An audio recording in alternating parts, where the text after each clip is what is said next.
নতুন বাংলাদেশে যদি আগের মতোই জুলুম চলে, আগের মতোই যদি খুনের বিচার না পাওয়া যায়, আগের মতোই যদি আলেম উলামাদেরকে গ্রেফতার করা হয়, মাওলানা আতাউর রহমান বিক্রমপুরী, মাওলানা আইনুল হক কাসেমী সহ আরো কয়েকজন আলেমকে অযথায় গ্রেফতার করা হয়েছে, কোনো অপরাধ নাই, কোনো মামলা নাই, তাইলে এটার নাম সংস্কার, এটার নাম নয়া বন্দোবস্ত?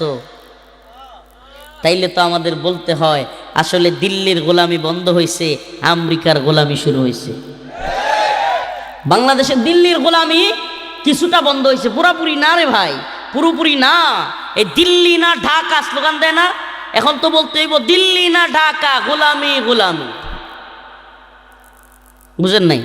বুঝবেন কিছুদিন পরে। এই দল আর ওই দল সব গোলামের দল, সব গোলামগুলো ওই ভারতকে গিয়া নতজানু হইয়া গোলামি করে। আরে ইমানি জজবা হাদির মতো নাই বলে হাদিকে খুন করা হয় আর ওগুলোকে বাঁচায় রাখা হয়। ছোট্ট যুবক মানুষ বড় বড় নেতা, বড় বড় দলের লিডারদেরকে মারবে না, ইন্ডিয়া মারবে এরকম যুবক ছেলেদেরকে। কেন?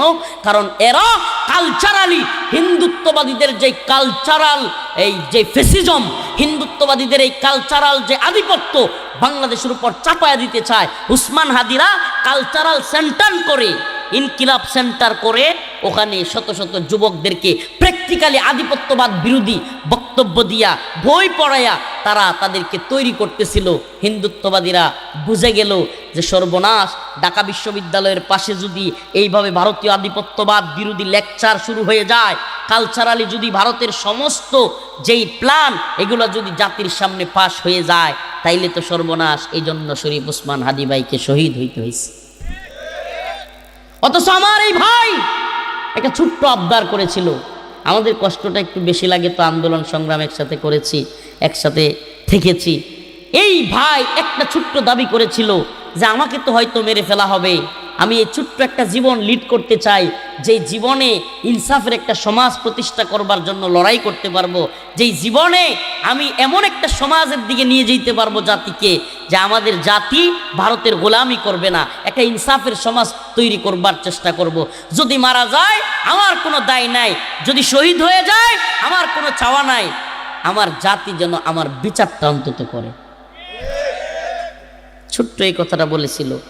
আর আজকে দেখেন অবস্থা, এই নেতারা, এই ইসি, নির্বাচন কমিশন, এরা বলে হাদি ভাইয়ের মৃত্যু, মুসাব্বিরের মৃত্যু।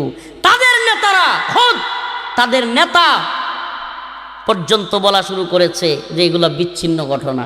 নাউজুবিল্লাহ। যেই মায়ের বুক খালি হয় সেই মা জানে এটা বিচ্ছিন্ন নাকি তার কলিজার টুকরা সন্তান পৃথিবী থেকে চলে গেছে। যেই সন্তান তার বাবাকে পায় না সে বুঝতে পারে এটা বিচ্ছিন্ন নাকি তার জীবন থেকে তার বাবাই হারায় গেছে। আজকে আপনি মারা যান, কালকে আরেকজন বলবে বিচ্ছিন্ন ঘটনা। কারণ দেশে তো 20 কোটি মানুষ, একটা চলে গেলে তার কি হয়, কিন্তু যার পরিবারের যায় সে বুঝে, যার চলে যায় সে বুঝে হায় বিচ্ছেদের কি যন্ত্রণা। সুবহানাল্লাহ। যার চলে যায় সেই বুঝতে পারে তার ভাই চলে যাওয়ার যন্ত্রণা কতটুকু।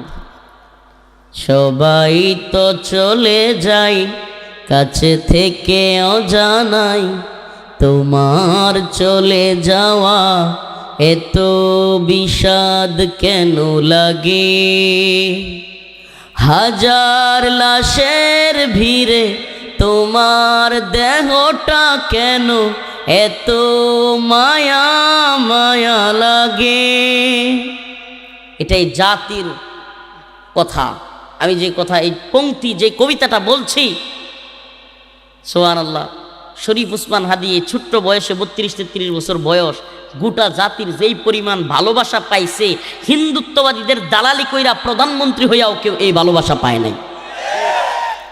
মন্ত্রী হইয়াও চাটুকার হইতে পারছে, গোলামি করতে পারছে, সেনা প্রধান হইয়াও, পুলিশের প্রধান হইয়াও, প্রধান বিচারপতি হইয়াও ভারতের গোলামি করা যায়। শরীফ ওসমান হাদির মতো ভালোবাসা জাতির কাছ থেকে পাওয়া যায় না।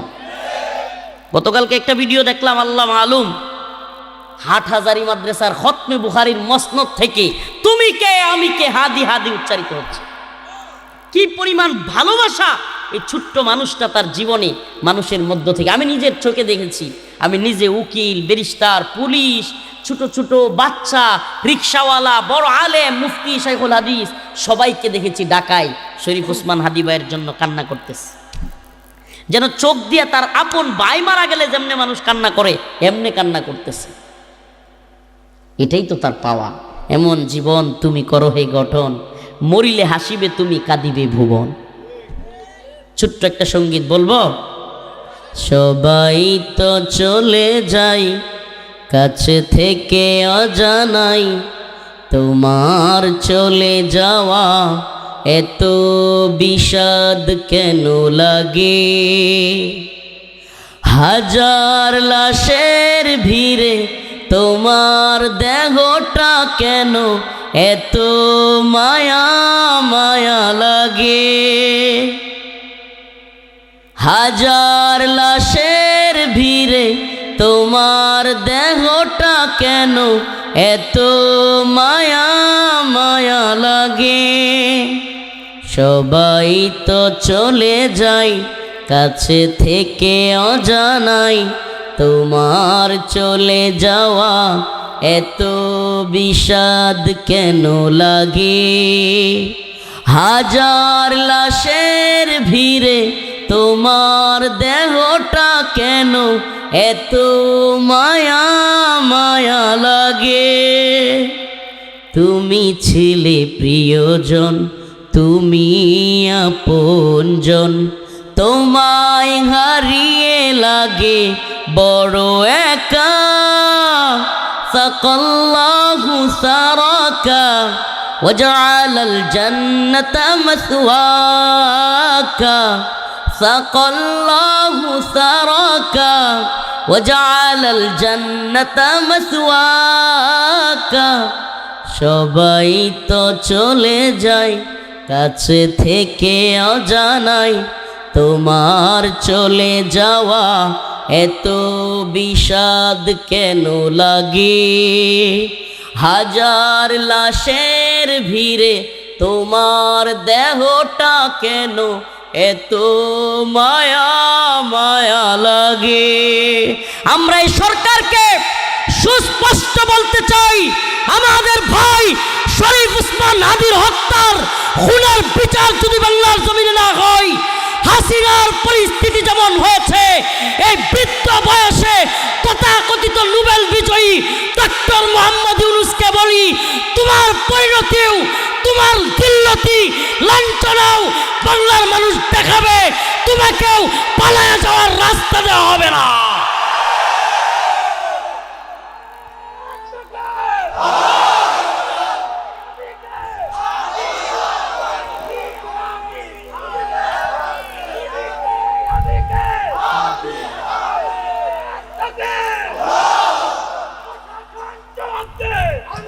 আমার ভাই কবরে, খুনি কেন বাহিরে, এই স্লোগান গোটা জাতিকে দিতে হবে, দেখিয়ে দিতে হবে।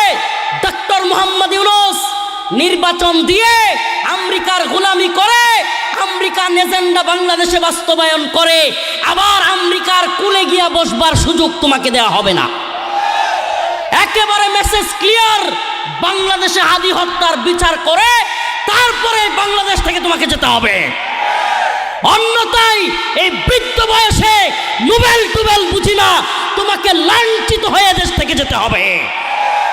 অতএব আমাদের ভাইয়ের বিচার করতে আমি বলবো, আমার ভাই কবরে, আপনারা বলবেন খুনি কেন বাহিরে, পারবেন তো ইনশাআল্লাহ?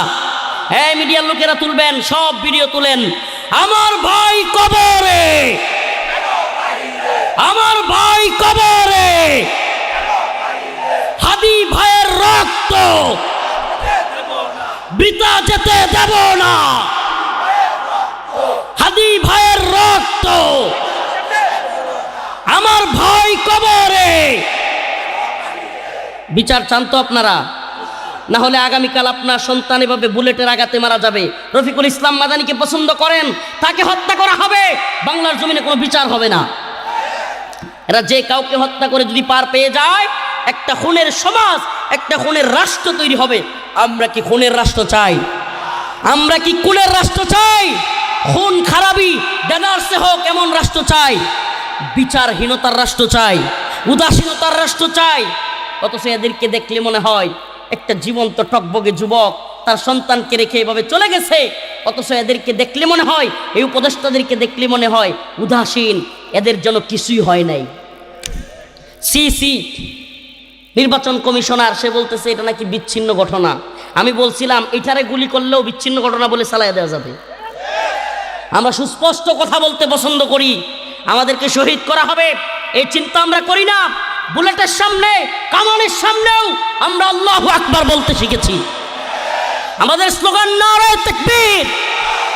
আসুক না যত বাধা, যত ঝড় সাইক্লোন, রাসূলের পথে মোরা চলবই। এ জীবন বাজি রেখে দিনের নিশান মোরা বাংলার আকাশে উড়াবই। আসুক না যত বাধা, যত ঝড় সাইক্লোন, কোরআনের পথে মোরা চলবই। এ জীবন বাজি রেখে দিনের নিশান মোরা বাংলার আকাশে উড়াবই। মোরা কামানের মুখোমুখি দাঁড়িয়ে আল্লাহু আকবার বলবই। আসুক না যত বাধা, যত ঝড় সাইক্লোন, ইমানের পথে মোরা চলবই। রাজি আছেন তো ইনশাআল্লাহ? রাজি আছেন তো ইনশাআল্লাহ? আমরা বুলেট বোমার ভয় করি না, হামলা মামলার ভয় করি না। জানি পৃথিবীতে আসছি একদিন, মারা যাব একদিন। আল্লাহুম্মা রযুকনা শাহাদাতান ফি সাবিলিক। আল্লাহর দ্বীনের পথে অটল অবিচল থেকে হিন্দুত্ববাদীদের বিরোধিতা করে, আমেরিকার বিরোধিতা করে, গোটা পৃথিবীর তাগুতি শক্তির বিরোধিতা করে, গোটা পৃথিবীর জালেমদের কাফেরদের বিরোধিতা করে শাহাদাতের মৃত্যু আমরা কামনা করি। শহীদের কাফেলায় শরীক হইতে চান তো? শহীদের মিছিলে নাম লিখাতে চলো মুসলিম ভাই। শহীদের মিছিলে নাম লিখাতে চলো মুসলিম ভাই। মরণের স্বাদ পাবে তুমি, এসো না নাম লিখাই। শহীদের মিছিলে নাম লিখাতে চলো মুসলিম ভাই। এই তো সে কাফেলা বীরের জাতি, আবরার ফাহাদ, আবু সাঈদ, মীর মুগ্ধ, উসমান হাদিদের কাফেলা বীরের জাতি। এরা কিসের জাতি? এই তো সে কাফেলা বীরের জাতি, আজও থামেনি যার চলার গতি। চলার গতি থাইমা যায় নাই। হিন্দুত্ববাদীরা এক উসমান হাদিরে মাইরা চলার গতি থামাই দিতে পারছে? আরো শত শত উসমান হাদির মতো জীবন আমরা দিতে প্রস্তুত। তবুও ভারতের গোলামি বাংলার জমিনে চলবে? এ গোলামি না আজাদি? কয় না রে, না গোলামি? যারা কয় না এরা কি গোলামি চায়? গোলামি চান? আপনাদের বড় দলের বড় নেতা যদি আমেরিকার গোলামি করে, আপনারা গোলামি করবেন? বড় দলের বড় পীর, বড় শায়েখ, বড় আল্লামা, বড় আমির যদি ভারতের গোলামি করে, পাকিস্তানের গোলামি করে, চীনের গোলামি করে, রাশিয়ার গোলামি করে, তুরস্কের গোলামি করে, আপনারাও কি এদের গোলামি করবেন নাকি আল্লাহর গোলামি করবেন? ইনিল হুকমু ইল্লা লিল্লাহ, আমারা আল্লা তা'বুদু ইল্লা ইয়া। আমরা আল্লাহর গোলাম, হুকুমও মানব কার? এই জমিন কার? হুকুম চলবে কার? ইবাদত হবে কার? এই জয় গান গায়া যদি মারা যেতে পারি, আশা করতে পারি আল্লাহ গুনাহগুলি মাফ করে জান্নাত দিবে, আশা করতে পারি। আর আল্লাহর জয়গান বাদ দিয়া অমুক দল আর তমুক দল, তমুক নেতা পর্দা করে না, পর্দার বিধান মানে না, ইসলামের বিধান মানে না, নামাজ পড়ে না, রোজা রাখে না, তমুক নেতা আর অমুক দলের লিডারগিরির চিল্লাচিল্লি করলে কোনো ফায়দা হবে না, কোনো ফায়দা হবে না। দুনিয়ায় একটু চা বিস্কিট, দুনিয়ায় কিছু টাকা পয়সা কিংবা একটু আড্ডু সুযোগ সুবিধা পাইতে পারেন, কিন্তু এই দুনিয়া কিছুই না। ইযা যুলজিলাতিল আরদ জিলজালাহা ওয়া আখরাজাতিল আরদ আথকালাহা। খুনি বলবে আয় হায়, এই জন্য নি খুন করছিলাম। টাকা পয়সা দিয়ে উঠতেছে, সোনা গহনা দিয়ে উঠতেছে, রূপা উঠতেছে, সমস্ত কিছু উঠতে থাকবে। আর মানুষজন সকলে তাকায় থাকায় বলবে ওয়াকালাল ইনসান মা লাহা, আমি কি এই জন্যই খুন করেছিলাম? আত্মীয়তার সম্পর্ক ছিন্নকারী আছে না কিছু, বোনের সম্পদ দেয় না, মেয়েদের সম্পদ দেয় না, এরকম কিছু হতবাকা, কিছু বদমাইশ লোক আছে না সমাজে? নারীর অধিকার নিয়ে চিল্লায় দেশের নারীবাদীরা, আর ওইদিকে আল্লাহ পাক মেয়েদের যে অধিকার দিছে আমাদের সমাজে ওই অধিকারটাই দেওয়া হয় না। আমি জানি না আপনাদের নাটোরে আছে কি না, আমাদের নেত্রকোণায় আছে। মেয়েদের যে সম্পত্তি দেওয়ার কথা ওটা দিতে চায় না।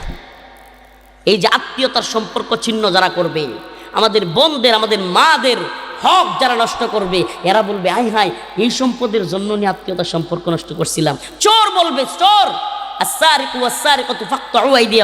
চোর বলবে হাই হাই এই টিয়া পয়সা চুরি করবার লেগে আমার হাত কাটছিল। সুবহানাল্লাহ, সকলে বলবে ওয়াকালাল ইনসান মা লাহা ইয়াউমাইযিন। সবচেয়ে ভয়ঙ্কর যে আয়াত, ভয়ঙ্কর কেন বলছি, ইয়াউমাইযিন তুহাদ্দিসু আখবারাহা,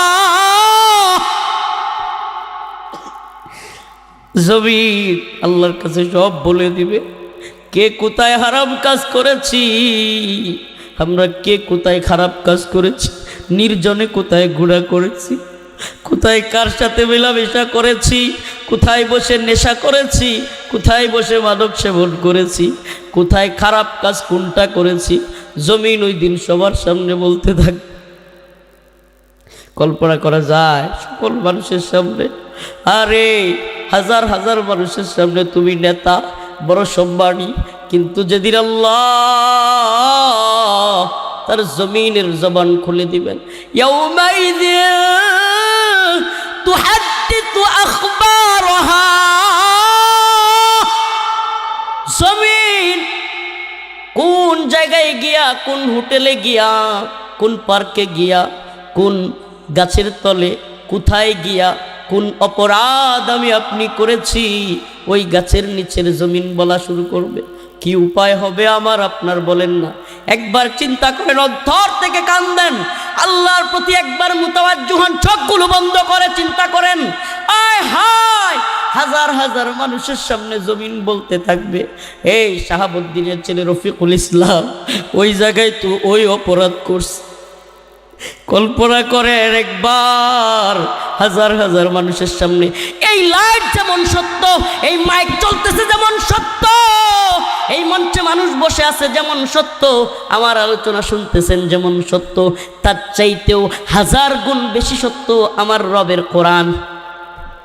ইয়াউমাইযিন তুহাদ্দিসু আখবারাহা, জমিন বলে দিবে অমুক নেতা অমুক বাড়িতে গিয়া ওইটা করছে, অমুক নেতা অমুক মেয়ের সাথে ওইটা করছে, অমুক হুজুর অমুক জায়গায় যাইয়া এটা করছে। সব মানুষের সামনে যখন বলা শুরু করবে, চিন্তা করেন এই মাহফিলে যদি আপনার গুণাগুলি এখন এই মাইক দিয়া বলা হয়, এই মানুষদের সামনে, আপনার বাচ্চার সামনে, আপনার ভাইয়ের সামনে, আপনার বোনের সামনে, আপনার চেহারাটা দেখাইতে পারবেন? বলেন দেখাইতে পারবেন? আসেন না তওবা করি, আসেন না আল্লাহর দিকে ফিরে যাই। ফাফিরু ফাফিরু ফাফিরু ইলাল্লাহ, ফাফিরু ইলাল্লাহ, ফাফিরু ইলাল্লাহ।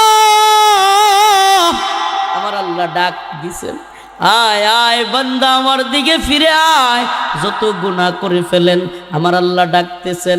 আরে ও দুনিয়ার মানুষ, একজন একজন করে আল্লাহর সামনে গিয়ে দাঁড়াইতে হবে, একজন একজন। কোনো দলের নেতা কর্মী নিয়া মনোনয়ন জমা দেওয়ার মতো হাজার হাজার মদ খান, তবু আমার ভাইয়ের চরিত্র ফুলের মতো পবিত্র হওয়ার মতো মিথ্যাবাদী দল নিয়ে যাইতে পারবেন না। কোনো দল থাকবে না, কোনো কর্মী থাকবে না, অমুকের দিকে তাকায় বলতে পারবেন না এ আমার মতো ভালো মানুষ আছে রে। ওই সামসাও বলবে হ্যাঁ আপনি তো নেতা খুব ভালো মানুষ, এই বলবার মতো লোক পাবেন না। আল্লাহর সামনে গিয়ে দাঁড়াইতে হবে। ওয়া কুল্লুহুম আতিহি ইয়াউমাল কিয়ামাতি ফারদা, এক এক করে আল্লাহর সামনে গিয়ে দাঁড়াইতে হবে, কোনো বাটপারি সিটারি চলবে না। ওয়া কুল্লুহুম আতিহি ইয়াউমাল কিয়ামাতি ফারদা। ও শাহাবুদ্দিনের ছেলে রফিকুল ইসলাম, ও রফিকুল ইসলামের ছেলে মুহাম্মদ, ও অমুকের ছেলে অমুক, ও আব্দুল্লাহর ছেলে আব্দুল মুতালিব, অমুকের ছেলে অমুক, আমার সামনে দাঁড়াও, এক এক করে জবাব দাও। তোমার জীবন তুমি কিভাবে শেষ করলা, তোমার হায়াত তুমি কিভাবে শেষ করলা, তোমার যৌবন তুমি কিভাবে কাটাইলা, তোমার যৌবন কি তোমার স্ত্রীর পিছনে ব্যয় করেছো নাকি হারাম মিলামেশায় ব্যয় করেছো? জবাব দাও। টাকাগুলো মদ খেয়ে ব্যয় করেছো নাকি মাদ্রাসায় দিয়ে ব্যয় করেছো? কোন কাজে ব্যয় করেছো? মসজিদ দান সদকা করেছিলে? শীতের দিনে মা দাদি তাদেরকে কম্বল কিনে দিয়েছিলে? পাড়া প্রতিবেশী মুরব্বী মানুষদেরকে কি কম্বল কিনে দিয়েছিলে? প্রতিবেশীর খোঁজ খবর নিয়েছিলে? কি করেছিলে তোমার টাকাগুলো দিয়ে, প্রত্যেকটার জবাব না দিয়ে আল্লাহর সামনে থেকে কেউ যাইতে পারবে না, কেউ না, কেউ যাওয়ার কোনো সুযোগ নেই, কেউ যাওয়ার সুযোগ নাই। নেতামি মাতবরি সিটারি বাটপারি এটা দুনিয়াতে চলবে, আল্লাহর সামনে গিয়ে চলবে না। আল্লাহ জানে একেবারে। আরে আমি রিমান্ডে কারাগারে সুবহানাল্লাহ আশ্চর্য হয়ে গেছি গিয়া। আমারে রিমান্ডে নিছে প্রথম দ্বিতীয় দিন র্যাব, হঠাৎ করিয়া আমার সামনে এরকম একটা কাগজ আনছে, দেখলাম যে লম্বা লিস্ট, অনেকগুলো নাম্বার লেখা। আমি কই কি দেখি, পরে দেখাইতেছে যে আমি বিগত 1 মাস কার সাথে কথা বলছি, কোন নাম্বারে কথা বলছি, সম্পূর্ণ ডিটেলস। আমি আশ্চর্য হয়ে গেলাম, সুবহানাল্লাহ দুনিয়াতে এই অবস্থা, আমলনামা হাতে দিয়ে দিছে। আরে কি আশ্চর্য, 1 মাস আমার ফোন দিয়ে কি ছবি তোলা হয়েছে, কার সাথে কথা বলছি, রেকর্ড কি কথা বলছি, সব এই দুনিয়ার এই ছোট্ট ছোট্ট প্রযুক্তি দিয়া, দুনিয়ার মাথা দিয়া, দুনিয়ার গিলু দিয়া, দুনিয়ার মানুষের মেমোরি দিয়ে যদি এটা সম্ভব হয় যে আমি কোন কোন রাজনীতিবিদের সাথে কথা বলছি, কোন কোন আলেমের সাথে কথা বলছি, এইগুলা যদি তাদের কাছে জমা থাকে, তাহলে আল্লাহর কাছে সুবহানাল্লাহ, আল্লাহর ক্যামেরা তো আনলিমিটেড ফিট করা, আল্লাহর তো সুবহানাল্লাহ পুরো পৃথিবীটাই ক্যামেরা। আল্লাহ যদি সামনে হাজির করে দেয়, এই যে দেখো তুমি এই এই করেছো, ওই দিন কি আর বলার সুযোগ আছে? না না আমি এটা করি না, আমি এটা করি না, আল্লাহ আমি কথা সাফা সুফা উপরে ফেলবে একবারে, থাকবে না। ওই দিন কি বলার সুযোগ আছে এটা করি নাই? হ্যাঁ, অনেক মানুষ দেখবেন চুরি হাতে নাতে ধরা খাওয়ার পরেও করবে না না আমি এটা করি নাই, এটা বলার সুযোগ আছে? নাই, কোনো সুযোগ নাই। আল্লাহর কাছে আমাদেরকে দাঁড়াইতে হবে, আল্লাহর কাছে দাঁড়াইতে হবে। দুনিয়া আমরা হতাশ হয়ে যাই, খালি হতাশ হয়ে যায়, রে এটা করছি আমার কি আল্লাহ মাফ করবো, এটা করছি আমার টাকা পয়সা নাই, এই নাই সেই নাই, ভালো বাড়ি নাই গাড়ি নাই, কিচ্ছু নাই, হ্যাঁ আমি কি এর নামাজ পড়বো, নাউজুবিল্লাহ। আল্লাহ বলেন না, লা তাহজান ইন্নাল্লাহ মা'ানা, হতাশ হয়েও না, আল্লাহ আমাদের সাথে আছেন। ইয়া ইবাদিয়াল্লাযীনা আসরাফু আলা আনফুসিহিম লা তাকনাতু লা তাকনাতু লা তাকনাতু মির রাহমাতিল্লাহ, আল্লাহ পাকের ভরসা থেকে নৈরাশ হইও না। এই আয়াতের আলোকে মুহাদ্দিসিনে কেরাম বলেন, মুমিনের জন্য হতাশ হওয়া কবিরা গুনাহ। মুমিনের জন্য হতাশ হওয়া কি? মুমিন হতাশ হইতে পারে না, কারণ সে তো আল্লাহরে বিশ্বাস করে। আল্লাহ বলছেন লা তাহজান, টেনশন নাই, পেরেশানি নাই। আল্লাহ বলছেন লা তাকনাতু মির রাহমাতিল্লাহ, আমার রহমত থেকে তুমি নিরাশ হইও না। তাহলে আল্লাহর আদেশ অমান্য করা কবিরা গুনাহ না? আল্লাহ বলছেন নিরাশ হওয়া যাবে, যারা আত্মহত্যা করে এরা বড় ভয়াবহ গুনাহ করে। কেন? কারণ সে হতাশ হয়ে যায়। হতাশ হওয়া ইসলামে নাই। এই ফার্স্টেশন, এই এই কি বল ডিপ্রেশন, ইসলামের সুযোগ নাই। মুসলমান কিসের ডিপ্রেশন হবে? আল্লাহর সিজদা দিবে, একটু কোরআন তিলাওয়াত করবে, সমস্ত ডিপ্রেশন হাওয়া। সুবহানাল্লাহ। একটু কোরআন তিলাওয়াত করবে, আমার তো আল্লাহ মাফ করুক আমি তো গুনাহগার, কিন্তু যখনই কারাগারে একটু বেচাইন লাগতো, আনমনা লাগতো, কেমন যেন একটু খারাপ লাগতো, সাথে সাথে একটু কোরআন তিলাওয়াত করলেই মনটা ভালো হয়ে যেত। পরীক্ষিতভাবে বলছে আল্লাহ মাফ করুক আমি গুনাহগার, কিন্তু আমি পাইছি এটা ভাই। কিছুক্ষণ কোরআন তিলাওয়াত করতাম, দেখতাম মন হালকা হয়ে গেছে। সুবহানাল্লাহ, মনের মধ্যে সাহস পাইতাম, জুলুম হইতে থাক না। আল্লাহ তো একজন দেখতেছেন, আল্লাহ সামিউ, আল্লাহ বাসির, আল্লাহ আলিম, তিনি সব জানেন, তিনি সব দেখেন, তিনি সব শুনেন। আল্লাহ হাসিনারও তো দেখতেছেন। মনে মনে এটা চিন্তা করতাম, ওয়ালা সাউফা ইউতিকা রাব্বুকা ফাতারদা। আমার আল্লাহ বলেন, বান্দারে জুলুমের শিকার হইয়া হতাশ হইও না, আমি এমন কিছু তোমাকে দেব ও বান্দা, মন খুলে তুমি বলবা ওয়ালা সাউফা ইউতিকা রাব্বুকা ফাতারদা। আজকে তোমার কিছু নাই, কি হয়েছে? তুমি এমন একদিন আসবে, তোমাকে এমন দে আমি দেব, তুমি বলবে ইউতিকা রাব্বুকা, হে আমার রব, ফাতারদা, আমি আপনার প্রতি অনেক রাজি খুশি হয়ে গেছি। অচিরেই তুমি বলবা আল্লাহ আমি নিজে এটার সুবহানাল্লাহ কারাগারে অনেক কষ্টে ছিলাম, এটা তো সত্য। মা বাবা ভাই বোন আত্মীয় স্বজন সবাইকে ছাইরা বছরের পর বছর ছোট্ট একটা রুমের ভিতরে দিনের পর দিন, মাসের পর মাস, বছরের পর বছর থাকা, এর চেয়ে কষ্টের তো আর কিছু নাই। ইচ্ছা মতো যাইতে পারি না, ইচ্ছা মতো খাইতে পারি না, হ্যাঁ এটা তো বিরাট কষ্টের। কিন্তু সুবহানাল্লাহ ওই আয়াতটা বেশি বেশি পড়তাম, সূরাতুদ দুহা, ওয়ালা সাউফা ইউতিকা রাব্বুকা ফাতারদা, এই তাফসীরটা পড়তাম, মনটা ফ্রেশ হয়ে যাইত। সুবহানাল্লাহি ওয়া বিহামদিহি, আল্লাহকে সাক্ষী রেখে বলছি, যত দোয়া করছি কারাগারে বৈশা বৈশা, আল্লাহ আমার একটাও অপূর্ণ রাখেন। আলহামদুলিল্লাহ, ওয়ালা সাউফা ইউতিকা রাব্বুকা ফাতারদা। আয় রব, আমি আপনার প্রতি রাজি খুশি, আল্লাহ আপনি আমার ক্ষমা করে দিন। অতএব আমরাও যদি আল্লাহর কাছে খালেস নিয়তে চাইতে পারি, অন্তর থেকে যদি চাইতে পারি, আমরা কেউ হতাশ হব। আল্লাহ কাউরে ফিরিয়ে দেয় না। এই দুনিয়ার যে যেটা চায় আল্লাহ তারে তাই দেয়। আখেরাতেও যা চায় আল্লাহ তারে তাই দেয়। সুবহানাল্লাহ। এই দুনিয়ায় কারো কাছে চাইলে একদিন, 2 দিন, 3 দিনের মাথায় রাগ করে কি করে না, যা করাইস, বলে কি বলে না।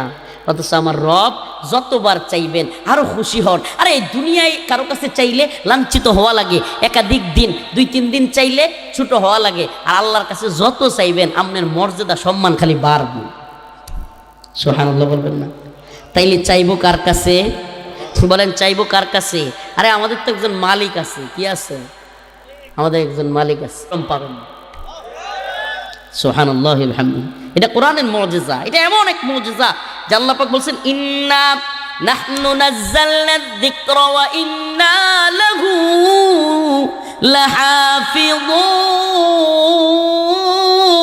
লাহাফিযুন।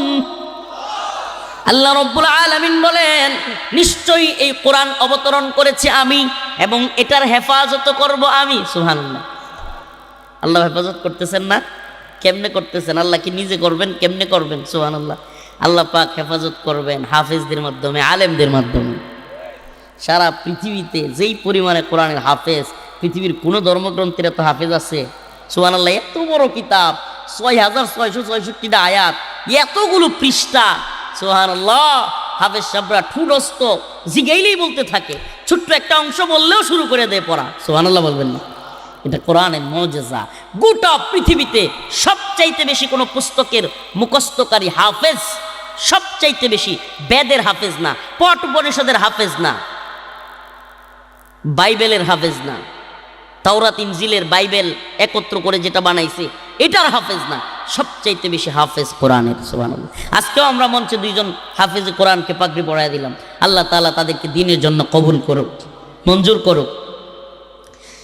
তো যে আয়াত পড়লাম কোরআনের সূরাতুল জিলজাল, আল্লাহ রসুল সাল্লাল্লাহু আলাইহি সাল্লামের কাছে এক লোক আসলো। আল্লাহ রসুল, মনে আছে আব্দুল্লাহ ইবনে আমর বলেন যে ওই লোক আইসা রসুল সাল্লাল্লাহু আলাইহি সাল্লামকে বলতেছেন, আমাকে কোরআন পাঠ শিখাইয়া দেন, কি কোরআনের কোন সূরা থেকে শুরু করব?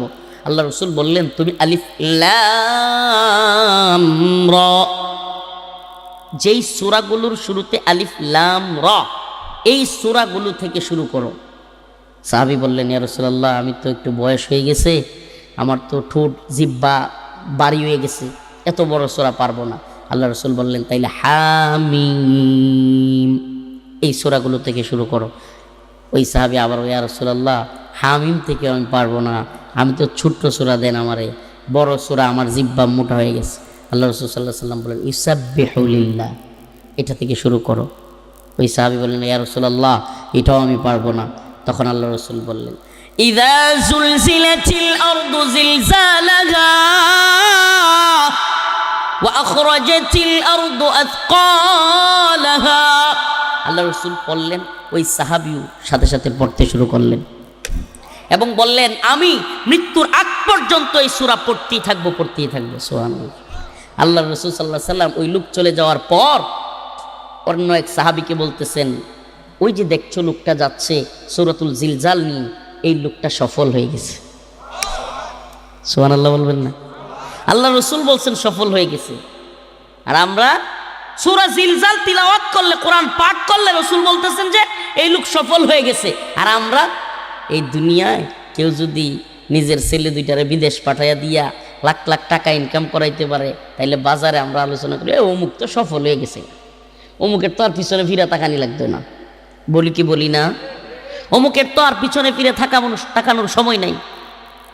যদি কারো একটা ছেলে বিশাল বড় এক চাকরি পাইছে ব্যাংকে, নাউজুবিল্লাহ, সুদের ব্যাংকে, কোথায়?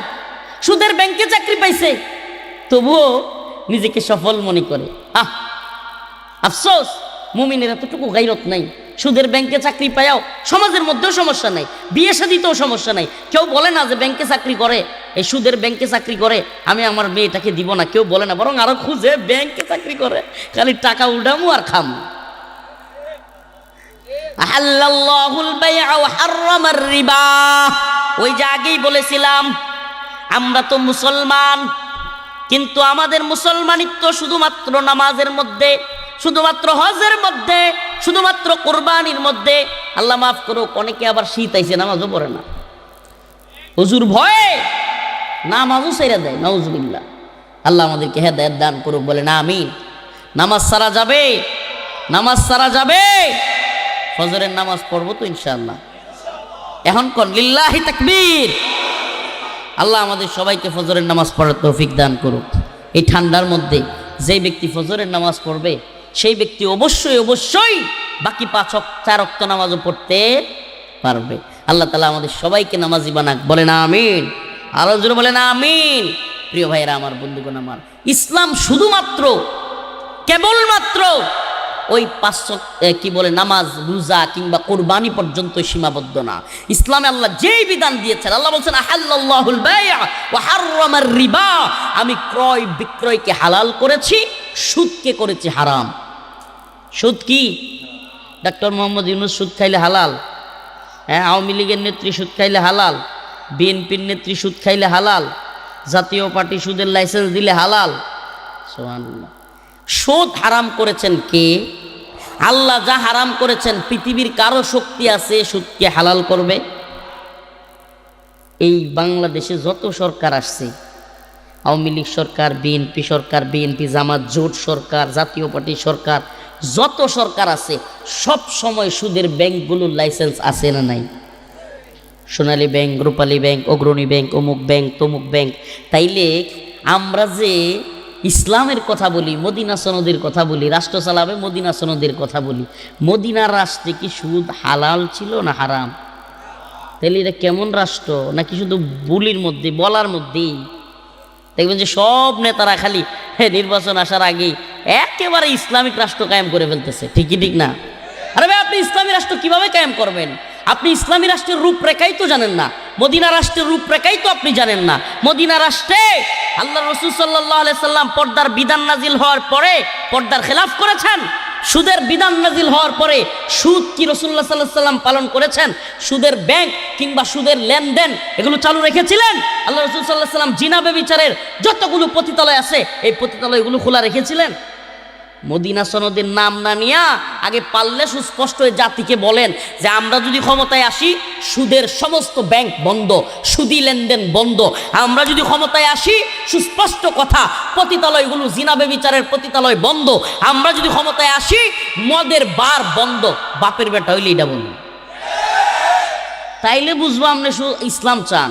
আমরা যদি ক্ষমতায় আসি, পেট উদাম করে, পিঠ উদাম করে, নিজের যৌনাঙ্গ দেখায়া, নিজের শরীর দেখায়া মা বোনদেরকে আমরা চলতে দিব না, এইটা বলেন, তাইলে না বোঝা যাবে ইসলাম। ইনায়া বিনায়া এগুলো বইলে লাভ নাই রে ভাই, মানুষ বুঝে, এগুলা বইলে লাভ নাই। ইসলামের মৌলিক কনসেপ্টগুলো থেকে আজকে আমরা এত দূরে সরে যাচ্ছি, এত দূরে সরে যাচ্ছি। আবার বলি ইসলাম কায়েম করব, আবার বলি কোরআন কায়েম করব। আরে কোরআন আল্লাহ সুস্পষ্ট বলছেন ইন্নামাল খামর ওয়াল মাইসির ওয়াল আনসাব রিজসুম মিন আমালিশ শাইতান। মদ, জুয়া এগুলা হলো শয়তানের কাজ। কার কাজ? এগুলা মুমিনের জন্য হারাম। আমার বাংলাদেশে মদের লাইসেন্স দেওয়া বার আছে না নাই? বলেন আছে না নাই? তাইলে আপনি এইভাবে বলবেন, ইনিয়া বিনিয়া ঘুরে পেঁচায় বলার দরকার নেই। সুস্পষ্ট যে আমরা যদি ক্ষমতায় আসি, মদের একটা বারও বাংলাদেশে থাকবে না। লাইসেন্স আর আনা লাইসেন্স, কোন ধরনের মদ খাওয়া বাংলাদেশে চলবে? ফেন্সিডিল খাওয়া চলবে, হিরোইন খাওয়া চলবে, ইয়াবা খাওয়া চলবে? সুস্পষ্ট বলেন, এ জাতি একটা ভালো মেসেজ পাবে যে হ্যাঁ, এই লোকগুলো আসলে অন্তত পক্ষে ইসলামিক শাসন চলবে এবং ইসলামের বাহিরের জিনিসগুলো করা যাবে। শুনেন, ইসলামিক সরকার গঠন আর ইসলামের নামে ওয়াজ করা দুইটা ভিন্ন বিষয়। সরকার গঠন করার পরে আপনার অধীনস্থ লোকদেরকে অবশ্যই আপনাকে বাধ্য করতে হবে। নামাজ না পড়লে অবশ্যই অবশ্যই আপনার অধীনস্থ রাষ্ট্রে নামাজ না পড়ার শাস্তির বিধান করতে হবে, কারণ এটাই রাসূলুল্লাহ সাল্লাল্লাহু আলাইহি সাল্লামের বিধান। যদি এগুলো বলেন যে ওই যে মানে সেলসেলায়া জান্নাতে জামগা, আপনি নামাজ পড়লে পড়বেন, না করলে নাই, এই পর্দা করলে করবেন, না করলে নাই, এটা ইসলাম না, এটা ইসলাম না, এইটা শয়তানি। নামাজ পড়লে বললেন, না পড়লে নাই, পর্দা করলে করলেন, না করলে নাই, ঐচ্ছিক। নাউজুবিল্লাহ, ইসলামে ঐচ্ছিকতার সুযোগ নাই। ইসলামী রাষ্ট্র প্রতিষ্ঠা হলে আপনাকে অবশ্যই অবশ্যই নামাজ না পড়লে শাস্তি দেওয়া হবে, আপনাকে অবশ্যই অবশ্যই রোজা না রাখলে শাস্তি দেওয়া হবে। হ্যাঁ, যদি উজর থাকে ভিন্ন বিষয়, আপনার যদি সমস্যা থাকে ভিন্ন বিষয়। আল্লাহ তাআলা আমাদের বুঝার তৌফিক দান করুক। ইউশিকু আইয়াতি আলান নাসি জামান লা ইয়াবকা মিনাল ইসলাম ইল্লা ইসমুহু। আমার রাসূল বলেন, শেষ জামানা আসতেছে। কোন জামানা বলেন? কোন জামানা? কিয়ামতের পরে শেষ জামানা আসবে না আগে? আসেন না কিছু আলামত মিলাই দেখি, আসছে, আসবে না এসে গেছে, একটু আমার আলামতগুলো মিলাই। আল্লাহ রাসূল বলছেন যে ইউশিকু, অচিরেই, আইয়াতি আলান নাসি জামান, এমন একটা জামানা আসতেছে, লা ইয়াবকা মিনাল ইসলাম, ইসলাম বলে কিছু থাকবে না, ইল্লা ইসমুহু, নাম মাত্র। কি মাত্র? ইসলাম উদ্দিন, ইসলাম পালন করবে না। রমজান আলী, রমজানে রোজা রাখবে না। ঈমান আলী, ঈমান নাই। কথা বলেন না কেন? আমাদের সমাজে অনেক রমজান আলী আছে না যে রমজানে রোজা রাখে না? অনেক ঈমান আলী আছে না যে বেঈমানের মতো কথা কয়? হ্যাঁ, নামে ইসলাম হবে। এটা আল্লাহর রাসূলের কথা, আমার কথা না। লা ইয়াবকা মিনাল ইসলাম ইল্লা ইসমুহু, জাস্ট শুধুমাত্র নামটা থাকবে ইসলাম উদ্দিন, কিন্তু ইসলাম উদ্দিন মসজিদে যাবে না। আল্লাহ তাআলা আমাদেরকে হেদায়েত দান করুক। আর জোরে বলেন আমিন। তাইলে শেষ জামানা চলে আসতেছে। আল্লাহ পাক কোরআনের এই সূরাতুল জিলজালের মধ্যে স্পষ্ট বলতেছেন, ইযা যুলজিলাতিল আরদু জিলজালাহা ওয়া আখরাজাতিল আরদু আথকালাহা ওয়া ক্বালাল ইনসান মা লাহা ইয়াওমাইযিন তুহাদ্দিসু আখবারাহা ইযা যুলজিলাতিল আরদু জিলজালাহা। আল্লাহ পাক বলেন, এমন এক কম্পন সৃষ্টি হবে, পুরো পৃথিবী এমন এক প্রকম্পিত হবে। ইযা যুলজিলাতিল আরদ জিলজালাহা, আসমান এমন এক কম্পন সৃষ্টি করবে, জমিন এমন এক কম্পন সৃষ্টি করবে, সব কিছু তুলার মতো উঠতে থাকবে। তুলা তুলা উঠতে থাকবে। ওয়া আখরাজাতিল আরদ আথকালাহা, জমিন তার সব কিছু ছেড়ে দিবে, সোনা গহনা টাকা পয়সা সব উড়তে থাকবে, উড়তে থাকবে, স্বর্ণ উড়তে থাকবে। ওয়া ক্বালাল ইনসান মা লাহা, মানুষ তাকায় তাকায় দেখবে, আয় হায় এই কি অবস্থা, যেই স্বর্ণ লড়তে পারে না, যেই টাকা লড়তে পারে না, যেই গহনা লড়তে পারে না, যেই রূপা চলতে পারে না, আজ এগুলো এইভাবে উঠতেছে কেন? ওয়া ক্বালাল ইনসান মা লাহা, মানুষজন বলবে, আয় হায় এই টাকা পয়সা স্বর্ণ গহনা এগুলা কেন উঠতেছে? ওই দাউদ ফয়সাল করিম, ওই ভণ্ড খুনি, ওই দিন যদি সে থাকে, সে চিৎকার করে বলবে, আয় হায় আমি কি এই টাকার জন্য উসমান হাদিকে হত্যা করছিলাম? খুনিরা সেদিন বলবে, ওয়া ক্বালাল ইনসান মা লাহা, হায় হায়, খুনিরা বলবে এই টাকা পয়সার জন্য আমি খুন করছিলাম, এই আওয়ামী লীগ আমারে টাকা দিবে, ভারত আমারে টাকা দিবে, এই জন্য আমি খুন করলাম। অথচ এই টাকার কি হয়ে গেল? টাকা উঠতে থাকবে, পয়সা উঠতে থাকবে, স্বর্ণ গহনা সব উঠতে থাকবে। মানুষ হয়রান পেরেশান হইয়া, খুনিরা চিৎকার করে করে বলবে, হায় হায় কি করলাম, আফসোস কি করলাম, এই টাকার জন্য খুন করলাম। আমার ভাই শরীফ উসমান হাদি, যুবক ছেলে, প্রতিবাদী কণ্ঠস্বর, বিপ্লবী কণ্ঠস্বর, যার কণ্ঠে দেশত্ববোধ প্রতিধ্বনিত হতো, যার কণ্ঠে তাকওয়া, যার কণ্ঠে লা ইলাহা ইল্লাল্লাহ, যার কণ্ঠে তাওহীদের আওয়াজ উচ্চারিত হতো, হিন্দুত্ববাদী ভারতের বিরুদ্ধে যার বক্তব্য ছিল স্পষ্ট, যার কথা ছিল স্পষ্ট, সেই যুবক একটা বাচ্চা রেখে তাকে খুন করা হলো। ও প্রিয় ভাইরা আমার, বন্ধুগণ আমার, অথচ আজ পর্যন্ত তার খুনিকে এই সরকার ধরতেই পারল না। একটা খুনের সমাজ। 2 দিন আগে আরেক নেতা মুসাব্বির নামের, তাকেও হত্যা করা হলো। আমাদের এই হর হামেশা এই যে খুন খারাপি, এই যে খুনি, একটা খুনের সমাজ তখনই হয় যখন খুনিরা শাস্তি না পেয়ে ঘুরতে পারে, খুনিরা টাকা পায়, খুনিরা আড়াল থেকে সাপোর্ট পায়, তখন সেই সমাজে খুন খায়। কথা কই না? আমরা কোন গোলামের সরকার চাই? যারা একমাত্র গোলামি করবে কার? জমিন কার? এই ইমানদাররা কার? এই ভূমি সব কার? আসমান জমিন কার? তাহলে আল্লাহর জমিন ও গোলামিও চলবো কার? কথা কইন যে একমাত্র আল্লাহ। তা আল্লাহর গোলামি নামাজ যদি ওই দিন ভূমিকম্প 10:45 বা 50-এ, সেই যেদিন ভূমিকম্পটা হইছে, সত্যি কইছে এই দিনে যদি এই ভূমিকম্পটায় আরেকটু বাইরে গিয়া সবাই মরে যেতাম, কয়জনের ফজরের নামাজ ঠিক মতো হয়েছিল ওই দিন? বই হাত দেখো আনছে। এই যে আল্লাহর সামনে যে এইভাবে গিয়া দাঁড়াইলে নইলে আল্লাহ কই লইল, কিরে তোরে যে ভূমিকম্প দিয়ে মাটি ফাটায় ভিতরে আনলাম, তুই তো নামাজটাই বললি না। কতজনের দাওয়াত দিতে গেলে দেখবেন গ্রামে তাবলিগের মানুষ যখন দাওয়াত দিতে যায়, হুজুর আমার শরীরটা ভালো না। কয় কি কয় না? হুজুর আমার কাপড়টি ভালো না। তুই মুত্তা দেশ, তুই কি অন শুরু বলামান? তো তোর কাপড় ভালো না মানে? তোর যদি এই অবস্থায় কষ্ট পাচ্ছেন, আপনার যদি এই অবস্থায় মৃত্যুটা হইয়া যায়, ভাই তোমার যদি এই অবস্থায় মৃত্যুটা হইয়া যায়, এই যে প্যান্ট ভালো না বলতেছো, এই যে নাপাক শৈলিয়া মোল্লা, রহমতের ফেরেস্তা তোমার কাছে আইব? তোমার কইলুয়ে যাবো টাই না? আল্লাহ গো আল্লাহ, এই পরিণতি কত ভয়াবহ, এটা তো অহন বুঝাই পারতাম না।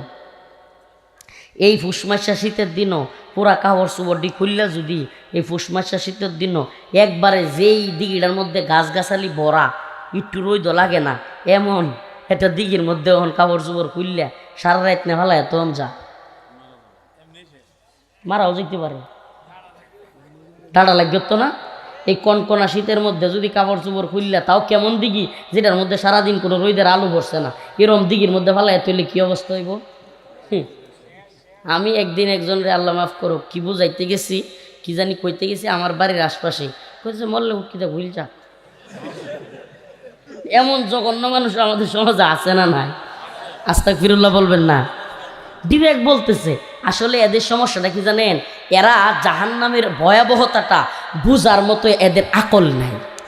এই যে আজকে রাত্রের কথাই কইলাম, যে কাপড় চুপড় সব খুললা একটা ঠান্ডা, একেবারে তীব্র ঠান্ডা পুকুর, যেগুলোতে সারাদিন রৌদ্রের আলো পড়ে নাই, এই পুকুরে নিয়ে সারা রাত ফালাইয়া রাখলে এই লোকের এই শাস্তিটা দিলে কি জঘন্য, কি ভয়াবহ হবে? তাইলে জাহান্নামের আগুনের শাস্তি কি এটার চেয়ে কম না আরো বেশি? জোরে বলেন, কম না আরো বেশি? আগুনের মধ্যে ফেলে রাখা হবে। হাদিসের মধ্যে আসছে, একটা আপনার ওই যে আমাদেরকে লাশ নেওয়ার সময় খাটিয়াগুলো আছে না, খাটিয়া যেগুলোতে শোয়াইয়া পরে চারদিকে দৌড়া নেয়, আচ্ছা পুরা খাটিয়াটা যদি নিচে এবং সাইডে উপরে এইভাবে একবার তক্তা দিয়া পেরেক মেরা দিয়া নিচের দিয়ে আগুন ধরাইয়া দেওয়া হয়, এই লোকটা আর বাইরে হইতে পারবে না এবং এই অবস্থায় ভিতরে থাকবে। চতুর্দিকে আগুন দিয়ে দেওয়া হবে আর চারোপাশে এরকম ছোট্ট বক্সের ভিতরে বইরা চারোপাশে অগ্নিকুণ্ড জ্বালাইয়া দেওয়া হবে। চিন্তা করতে পারেন পরিণতি কি? হে মানুষ, আমরা যে মারা যাই, মারা যাওয়ার পরে কোনোদিন কইছে কেউ যে আব্দুল্লাহ মারা গেছে, সরি এই যে আব্দুল্লাহরে বাড়িতে লই আইতেছে, মারা যাওয়ার পরের থেকে কি কয় যে লাশ বাড়িতে আইতেছে? কথা কই না কে? এলাকার চেয়ারম্যান হোক আর যেই হোক, কেউ বলে না যে চেয়ারম্যান সাহেবরে নিয়ে বাড়িতে আইতেছে, সবাই কি বলে? লাশ। তাইলে এই যে লাশ কয়, তার মানে এই যে দেহটার কোনো মূল্যই নাই। কথা কই না? তার মানে মূল শাস্তিটা হইব কোনটার? আত্মাটার। আত্মাটা, দেহর কোনো কিছুই নাই। দেহরে তো লাশ কয়ে মানুষ শেষই করে দিছে। দেহর যদি কিছু থাকতোই, দেহর যদি মূল্য থাকতোই, তো মানুষ দেহ লয়েই গুলল। আত্মাটা চলে যাওয়ার পরে এই লাশ, এই দেহ একদিনের উপরে কেউ রাখে? আর রাখলে কি এটা সুগন্ধি বেরোবো না দুর্গন্ধ? কথা কই না কে? এরপরেও তো আমরার মধ্যে কি হেডম, কি অহংকার। হারে খালি হাসিনা জালিম না, আমাদের সমাজে অনেক জালেম আছে। সমাজের জালেম কিছু চাচা আছে, এগুলা হইলো কাটিং মাস্টার। কি মাস্টার? এই যে কুদাল লইয়া ক্ষেতের আইলোকে এমনি কাটেন, আছে না নাই? এই কাটিং মাস্টার এগুলা দেখবেন, আল্লাহ মাফ করুক, এগুলার মধ্যে অনেকগুলো আছে আবার ল্যাব আছে, আবার মনে হয় যে হ্যাঁ চাইতে ভালো হুজুর আর কেউ নাই, হ্যাঁ চাইতে নামাজি দিনদার মনে হয় আর কেউ নাই, কিন্তু হ্যাঁ হইলো সবচেয়ে বড় কাটিং মাস্টার। এই সাবধান, আপনার এলাকার কোনো লোকের দিকে ইঙ্গিত করেন না। আল্লাহ তাআলা তাদেরকে হেদায়েত দান করুক। এই যে আপনি যে একজনের কুদাল দিয়ে এইভাবে, এরা কি করে জানেন? এরা প্ল্যানিং করে। এরা প্ল্যানিংটা হইলো ওই আমেরিকার প্ল্যানিংয়ের মতো। আমেরিকাও বাংলাদেশে একটা প্ল্যানিং করছে যে আমরা তাওহিদবাদী কইয়া, এই তাওহিদি জনতা কইয়া, তারপরে মব কইয়া মানুষের অন্তরের মধ্যে একটা ভয় ধরাইয়া দিতে দিতে এক পর্যায়ে আর তাওহিদি জনতা আমার ডেও নামতো না, মবের ডরাইয়া সমানে মামলা দিয়া কেউ আর মারো নামতো না। তাইলে কী হইব? পরে আমরা ইচ্ছা মতো ওই পশ্চিমে যেমন ইচ্ছা মতো কোরআন পুরানো যায়, ইচ্ছা মতো আল্লাহ রসুলরে গালি দেওয়ান যায়, ইচ্ছা মতো সমকামিতা করণ যায়, নাউজুবিল্লাহ। যে যারে মন চায় বিয়া করতারে, বিয়া না করলেও যৌন কাজ করতারে, এটির কোনো সমস্যা নাই, গুনাও নাই, কেউ কাউরে বাধাও দেয় না, মামলাও হয় না। এই পরিবেশটা বাংলার জমিনে করার লাগিয়া, এই নর্মাল করবার লাগিয়া এই ধরনের কাজগুলো করতেছে। যে বাউল তোমরা আল্লাহর নবীর বিরুদ্ধে কইতে তাহো আর আমরা তোমরা শেল্টার দিয়াম। আস্তে আস্তে বাংলাদেশও ফ্রান্সের মতো, ফ্রান্সে কিন্তু নাউজুবিল্লাহ কোরআন পুরাইলে আল্লাহর নবীরে গালি দিলে কেউ তারে আরও উৎসাহ দেওয়া হয়। এখন 12টা তো এমতি হয়েছে বাংলাদেশও। চিন্তা করতে শুন, হাসিনার আমলে জীবনে কোনোদিন দেখছিলেন নর্থ সাউথ ইউনিভার্সিটিতে যেইভাবে ওপেন কোরআন শরীফ পুরাইলো, পাওয়ের মধ্যে নাউজুবিল্লাহ রাখকে লাত্তি দিছিল, দেখছিলেন? এটা কিন্তু হাসিনার আমলে না, এটা কোন সরকারের আমল হয়েছে? এই সরকারের আমল হয়েছে। সত্য কথা কন লাগবো, আমরা হাসিনার বিরুদ্ধে, আওয়ামী লীগের বিরুদ্ধে কইছি, এই সরকারেরও ইসলাম বিদ্বেষী যা আছে কন লাগবো। সামনেও যদি কোনোটা তাইলে কি হে ডির ফোয়ার্ড হাদিয়া লইল বাম, হ্যাঁ প্যাড আর পকেটের দান্দা এগুলোর বক্ক লাগবে বাম না। আল্লাহ যেন এই ধরনের, এই আল্লাহ মাফ করুক, এই ধরনের ফিতনায় আল্লাহ যেন এই ধরনের খায়াসাত পূর্ণ জিন্দিগি না দান করে। আল্লাহ যেন হকের পথে অটল অবিচল থাকবার তৌফিক দান করে। যখন যে সরকারি আসবে ইসলামের বিরুদ্ধে গেলে তার বিরুদ্ধে যেন কথা বলতে পারি, আল্লাহ যেন সেই হিম্মত দান করে। তো বলতেছিলাম, এই যে প্ল্যানিংটা করছে, এই প্ল্যানিং আমাদের সমাজেও কেউ কেউ করে কি, এক বছর একটু আইলটা এইভাবে চারটাতে, আরেক বছর পুরো আইলি নাই, এরপরের বছর একাতায় আসছে, এরপরের বছর দেড়াত। এইভাবে কিছু কিছু লোক আছে আইলিবে হাত তাইরে কাটতে কাটতে 5-10 বছর পরে আরেক বেটার 200 জমি নাই গেল। আছে না নাই? এটাও একটা জালেম। হাসতেছেন কেন? এরাও কি? এরাও জালেম। 2টা গুছি যা জালিম তুই বেশি দিলি ভাই। বাবা 2টা গুছি বেশি দানের লেগিয়া, 4টা গুছি বেশি দানের লেগিয়া যে এই যে জুলুমটা আরেক ভাইয়ের উপরে করলা, জীবনে কোনোদিন তোমার সন্তানেরা কি এই 2% বেশি জায়গা তোমার কব্বর দিব?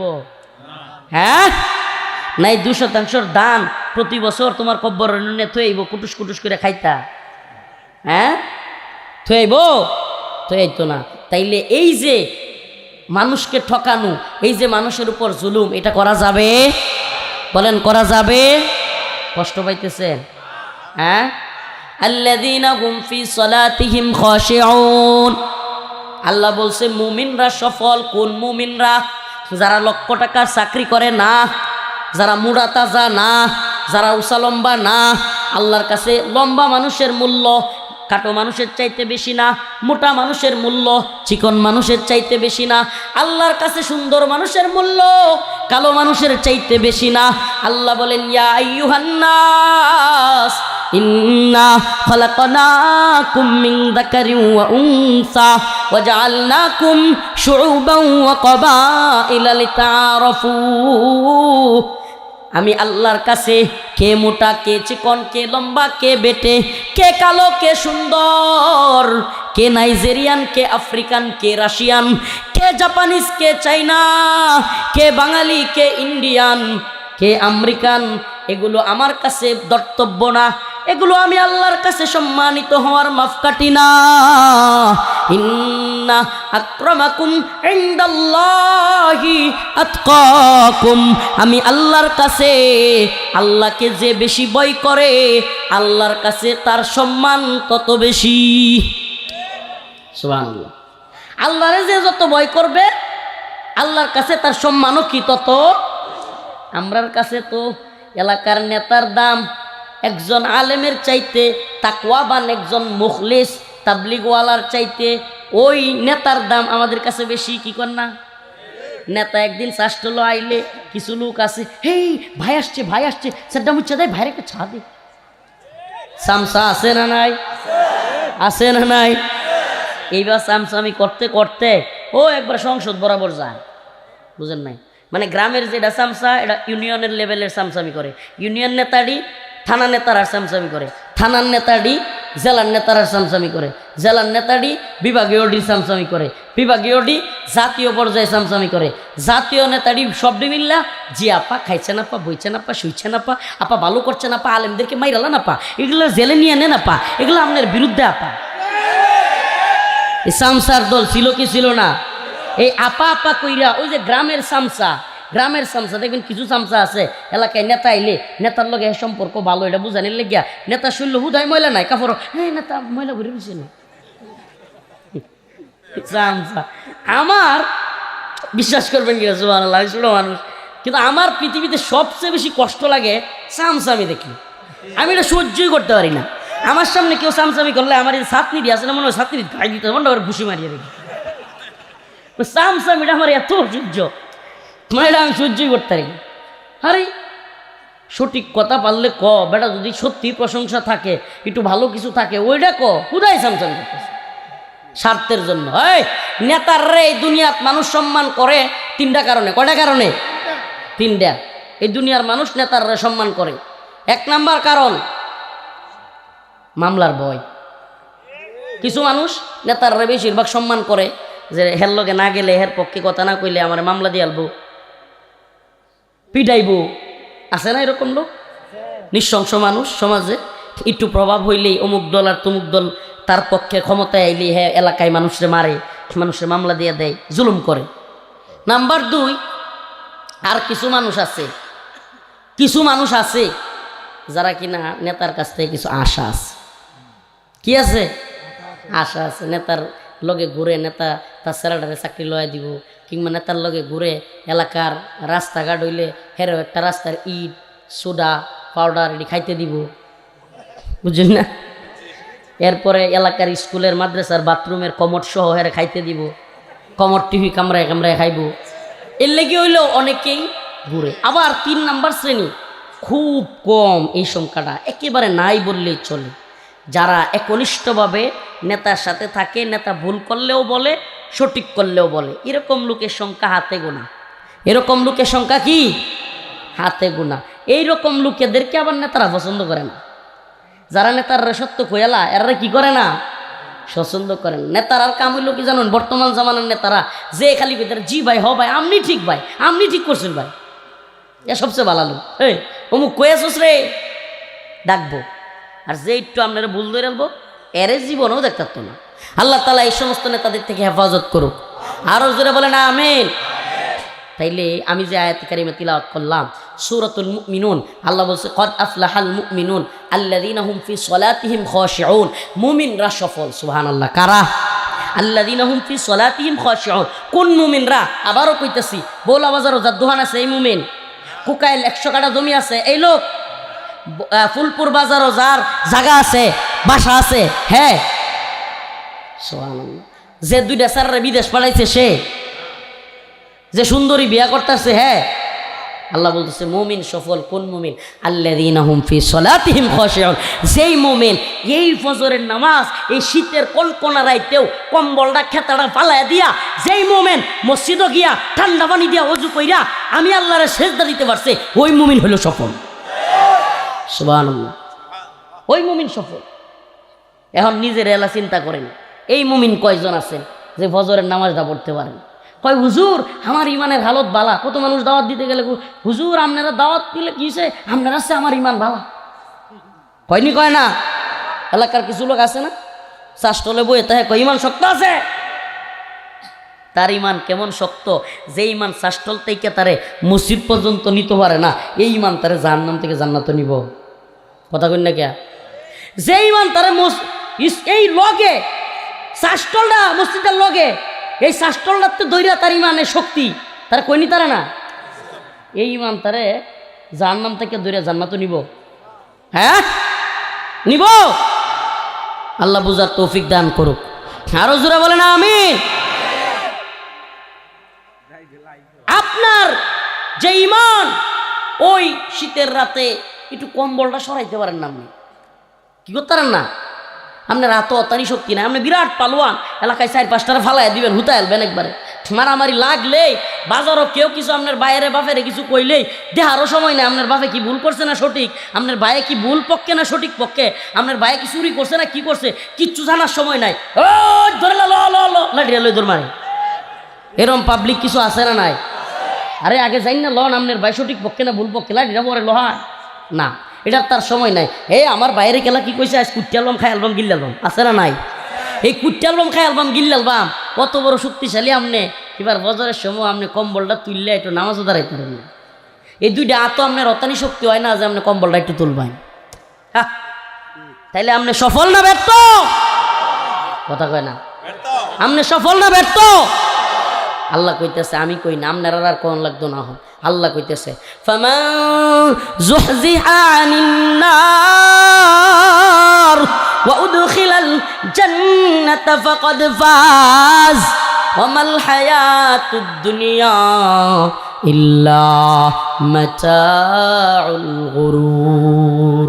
আল্লাহ রাব্বুল আলামিন বলতেছেন ফামান যুহজিহা আনিন নার, ও দুনিয়ার মানুষ যারা লক্ষ টাকার চাকরি, কোটি টাকার বাড়ি গাড়ি, কিংবা ছেলে মেয়েকে বিদেশে পাঠানো, ভালো জায়গায় বিয়ে দেওয়া, আরে ফুলপুর বাজারে বাড়ি করা, জায়গা রাখা, এগুলোকে সফলতা মনে করতেছো, আমার আল্লাহ রাব্বুল আলামিন বলেন এগুলা তোমার সফলতা না। ফামান যুহজিহা আনিন নার ওয়া উদখিলাল জান্নাহ, মুমিনের প্রকৃত সফলতা হলো যে ব্যক্তি আগুন থেকে মুক্তি পাইল, জাহান্নামের আগুন থেকে যে মুক্তি পাইল, ওয়া উদখিলাল জান্নাহ, এবং জান্নাতের মধ্যে প্রবেশ করলো, ফাকাদ ফাজ, সেই ব্যক্তি হলো সফল। যে জাহান্নামের আগুন থেকে কি পাইলো? মুক্তি পাইলো। ওয়া উদখিলাল জান্নাহ, এবং জান্নাতে প্রবেশ করতে পারলো, সে কি? তাইলে জান্নাতও যদি যাইতাম না পারি, জাহান্নামই যাওয়ান লাগে। এই বক্তাগিরি, মুফতিগিরি, শাইখুল হাদিসগিরি, নেতাগিরি, এই এমপি হওয়া, মন্ত্রী হওয়া, বড় প্রফেসর হওয়া, ডাক্তার হওয়া, জজ হওয়া, আরও যত সেনাবাহিনীর কর্মকর্তা হওয়া, বিডিআরের, পুলিশের, বা যে কোনো চেয়ারম্যান হওয়া, মন্ত্রী হওয়া, যা আছে, যদি আল্লাহর কাছে জাহান্নামের আসামি হয়ে যাওয়া লাগে, তাইলে এই সব কিছু সফলতা না ব্যর্থতা? সব ব্যর্থতা। আর আল্লাহ যদি ক্ষমা করে দেয়া জান্নাত দেয়, সব সফল। সুবহানাল্লাহ। আল্লাহ ক্ষমা করে জান্নাত দিলে কি? সব সফল। তাইলে আমরা নামাজ পড়বো তো ইনশাআল্লাহ? আবারও বলছি, এই ভূমিকম্পই যদি আমার শেষ 8 জন মানুষ মারা গেছে, কয়জন? 8 জনের মধ্যে যদি আরও বাড়তো, আর এই লিস্টে আমার নামটাও আইতো, তাইলে আমার আল্লাহর কাছে যাওয়ার প্রস্তুতি, কবরে যাওয়ার প্রস্তুতি কথা নিছিল, একটু হিসাব মিলাই দেখি। 5 ওয়াক্ত নামাজ আজকে থেকে পড়ব তো ইনশাআল্লাহ? পড়ব তো? কোনো নিফাকি আমাদের অন্তরে যেন বাসা বাঁধতে না পারে, বলেন আমিন। আল্লাহ আমাদেরকে নিফাক মুক্ত প্রকৃত ইমানদার হওয়ার তৌফিক দান করো, আরো জোরে বলেন আমিন। ওয়া আখিরু দাওয়ানা আনিল হামদুলিল্লাহি রাব্বিল আলামিন।